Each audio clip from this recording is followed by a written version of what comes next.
Aristotle, thank you. Thank you for the opportunity to talk to me about this fantastic film. We met during the Puerto Rico Film Festival when you presented the film last month. I Oh, even, dope. yeah, I even led the conversation with Luis during the day. I don't know if you remember. So congratulations on such a fantastic film. My first question is, why do you felt the need? Why do you did you feel the need to tell this story? Or let me put it this way: Hmm. how personal is this story to you? Yeah. Well, first, thank you for taking the time to do this and for watching the film. It means a lot. Yeah, I mean, for me, I think good art is vulnerable art. I think good art, requires the viewer to look inward and question the world around them. And I was just inspired to tell a story that was authentic to the culture that shaped me as an adult and as an artist, and to be able to depict my community and this world of graffiti in a way that we haven't really seen on the big screen yet. Mhm. So, did you always envision this story as a feature film, or did the opportunity like came or arise after the success of the short film?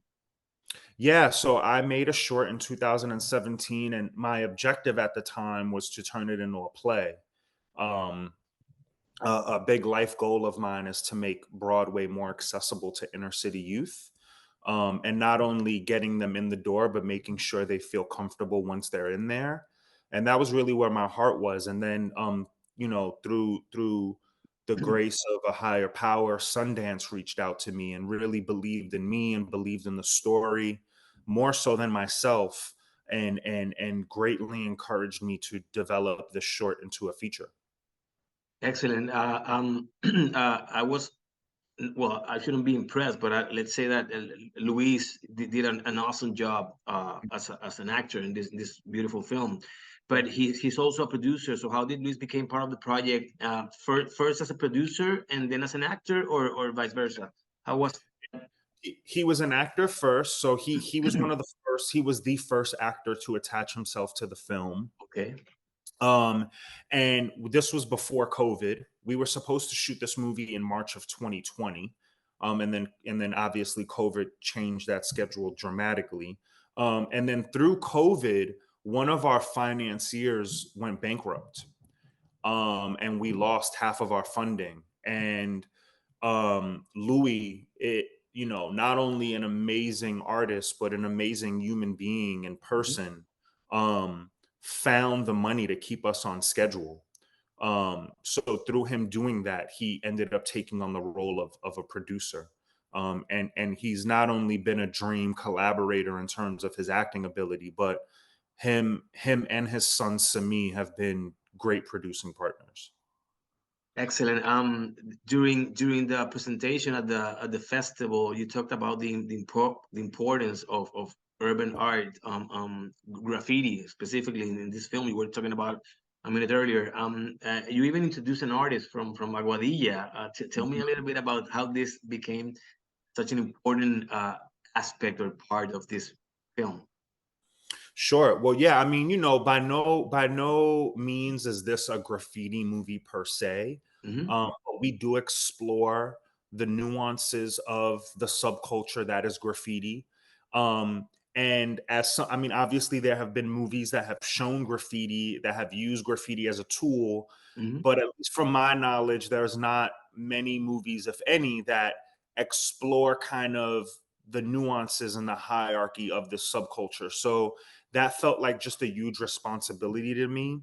Hmm. And I have a friend of mine who is very entrenched in the graffiti culture, and he was very instrumental in helping me use the right terms, while writing the script.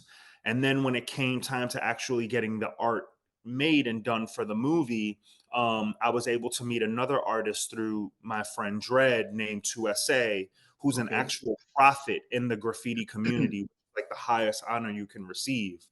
And they were both really instrumental in making a lot of the art in the film. And Mike 2SA just happens to live in Aguadilla. So it was really nice that when we showed the film in my West, that he was able to come and speak. And he has so many beautiful pieces on the island. I hope people go and look for them now. Excellent. He did such a great work with the film. So now this actually talking about the graffiti brings me to my next question, which is the locations. Tell me a little bit about the locations. You obviously know the city because the story complements so well with the harshness of the concrete jungle that is New York. So Yeah. since you managed to merge or mash both elements, I think you even mentioned that this story is like a flower in the middle of cement or concrete. So tell me a little bit about the locations. Yeah, thank you for noticing that and noting it. Yeah, I mean, I think 90% of my job as a director is casting and locations. Hmm. I think casting and locations doing a lot of the heavy lifting for you, especially when you're a low budget movie where you need to try to pull as many free elements as possible. Hmm. So I just really wanted to showcase the Bronx in a way that felt new and felt fresh, and highlighted it in a way of how it means to me, which I think it's a really beautiful place, a really diverse place. Some of the most iconic artists have come from the Bronx. I mean, De Niro, Michael Hmm. deGrasse Tyson. I mean, Hmm. it's such a beautiful and unique place. And there was a movie made called The Joker, where they shot this dance sequence at some stairs in the Hmm. Bronx, and it Yeah. ended up doing more harm for the community than good, even though I like the film. So it was just really important for me to not only showcase the Bronx in a way that it deserved with that layer of sophistication and care, but also worked with the community. So it was just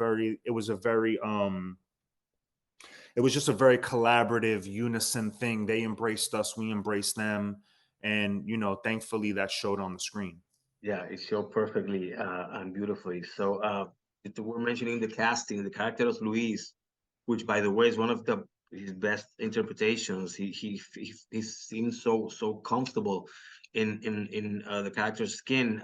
It even resembles many Puerto Ricans who fight day after day, or many people who fight day after day to survive. And being born in the Bronx myself, did you draw some inspiration from someone close to you? Because he's the type of characters that feels like someone close to maybe the director or the writer or someone close to the production. So it felt like someone that I know personally. So where do you Totally. draw the inspiration from? Yeah, I mean that's one of the highest compliments you can offer a writer director is nuance to a character and Hmm. relatability. I mean, look, this is definitely not a depiction of my life. I've never robbed anyone. I'm not a graffiti artist, but on the Hmm. other hand, I know what it's like to grow up in the Bronx. I know what it's like to feel alone. I know what it's like to feel like you're meant for something more than what's in front of you, but you don't know where to begin. I know what it's like to be torn between two worlds.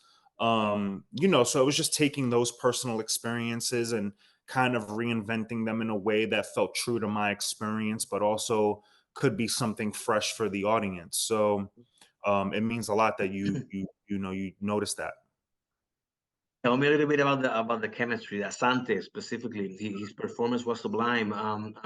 He had a super generous guy like Luis by his side.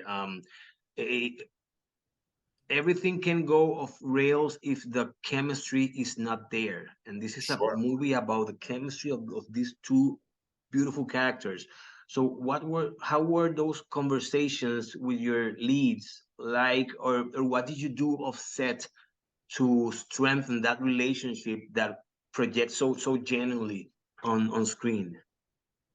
Yeah, well, I think the nature of filmmaking in itself is like a war. You're at battle every day, no matter how much money or time you have. You'll never have enough time or money. So Mhm. every day is a challenge, and I think in any relationship, whether it's, creative, personal, romantic, whenever you go through a tumultuous experience, you Mhm. naturally build a bond with the person.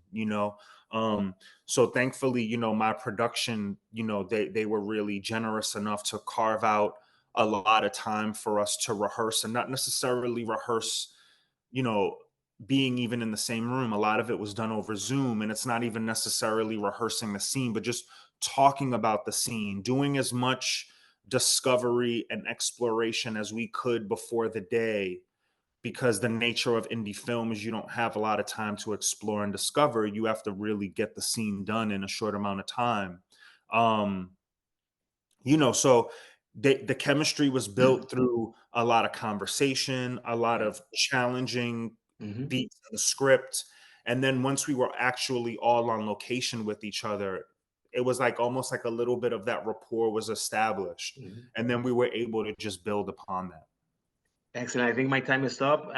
Thank you so much for giving me this time to talk about this fantastic film. I also love that there's Cara and Coral. Yeah. I actually interviewed them both for another film they made together. So it was so exciting for me to watch them both again doing such a great job. They're awesome. So They are.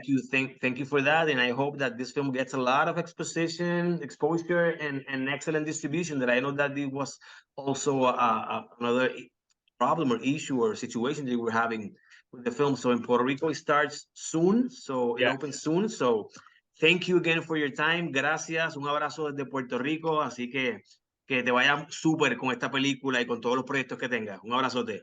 Gracias.